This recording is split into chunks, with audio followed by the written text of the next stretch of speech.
చూడు competitive property అంటే ఏంటి? A plus B is equal to B plus C. B plus A. Associative అంటే B plus A minus B is equal to B minus C. అవునా? A plus of B plus C. First B plus సిని addition చేస్తాం. దీంట్లోనేమో first రెండు edition చేసి తర్వాత సికి add చేస్తాం. Okay. ఇది అసోసియేటివ్ అయింది, ఇది కాంపిటేటివ్ అయింది. ఓకేనా? చెప్తా, అది కూడా చెప్తా.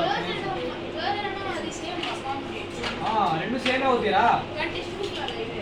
చూసేవాళ్ళ ఏంటి?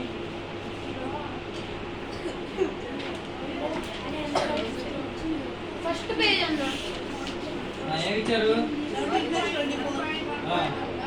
17 plus 17 plus 25 is equal to 49. Reverse లో రాయాలి కదా.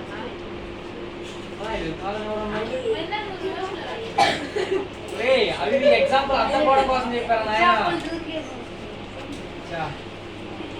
అసలు ఫాలో అవ్వం. అవి జస్ట్ అంటే ఎడిషన్ అయితే ఎలా చేస్తాం, సబ్ట్రాక్షన్ అయితే ఎలా చేస్తాం, మల్టిప్లికేషన్ అయితే ఎలా చేస్తాం అనేది. ఈ మెయిన్ ప్రాపర్టీస్ ఇవి రెండు, కాంపిటేటివ్ ఒకటి, అసోసియేటివ్ ఒకటి. దీనిలో ఉంటే మళ్ళీ competitive under addition, sorry competitive under addition అంటేనేమో A plus B equals to B plus A.